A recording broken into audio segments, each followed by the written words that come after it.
জাতীয় সন্ত্রাসের বিরুদ্ধে চিৎকার জানাতে এসেছি।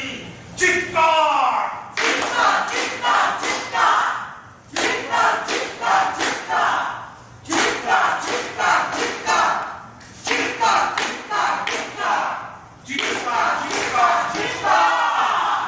না, এই চিৎকার কিন্তু রাষ্ট্র কিছুতেই বরদাস্ত করবে না, কিছুতেই না। এখানে বার বলছি, এটা বিপজ্জনক, এটা রীতিমতো বিপজ্জনক।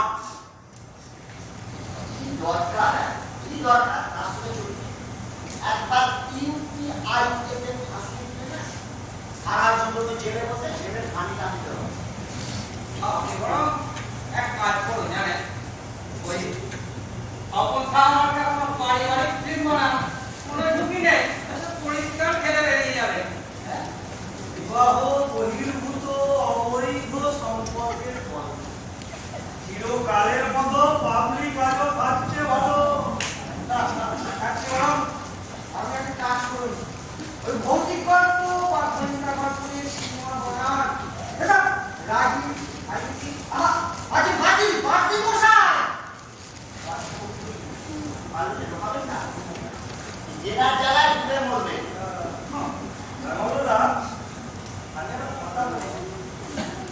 আমি না তোর মতো একটা সিনেমা বানানো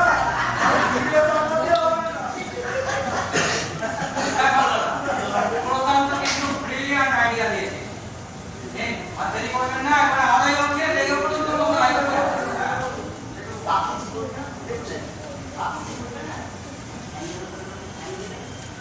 আরে আরে কি রে ক্যাপচার করতে হবে না, এটাই হলো একমাত্র লজ্জা করছো না? লজ্জা কিসের লজ্জা মশাই? আপনাদের অবশ্যই নয়, আসলে পুছিয়ে গেছে, ডেট হয়ে গেছে, ডেট। তাই লজ্জা অনুভবের অনুভূতিটা টের পাচ্ছেন না, নষ্ট হয়ে গেছে, নষ্ট। ভুলে যাবেন না, এই আমরা কোনো শিল্পী, এভাবে আপনি আমাদের অপমান করতে পারেন না।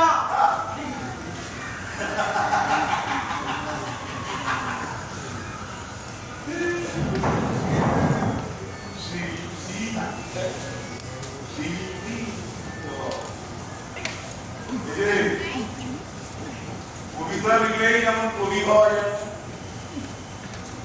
শিল্প চর্চা করলেই কিন্তু শিল্পী হওয়া যায়।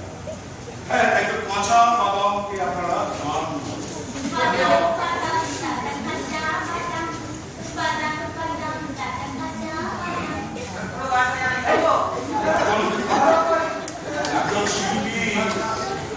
একজন শিল্পী আসলে সমাজের মানুষকে দেয়, একটা ভিন্ন ব্যতিক্রমী দৃষ্টি দেয়, দৃষ্টি, যে দৃষ্টির আলোয় আপনি ঘোরতর অন্ধকারের উপর খুঁজে পাবেন। আর সেই পথে সকল মানুষকে সামিল করতে হলে দরকার হয় একটা সঠিক রাজনৈতিক দর্শন। তাই সঠিক রাজনৈতিক চেতনা এবং সঠিক রাজনৈতিক বোধ কেউ কখনো আসলে আপনারা বলে জাস্ট বলে অশিক্ষিত আজকের শিল্প সাহিত্যের জগৎ এই আপনাদের মতো কিছু অশিক্ষিত মধ্যস্বত্বভোগী মানুষ শাসন করছে।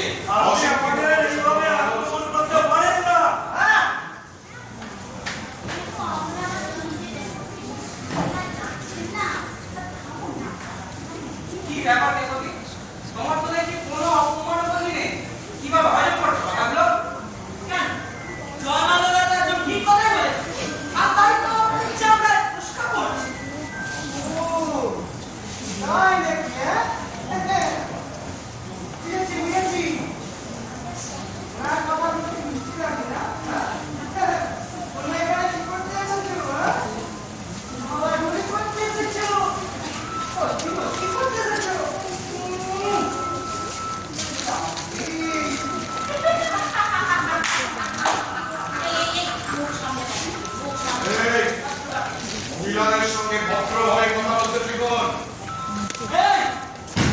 শিক্ষিত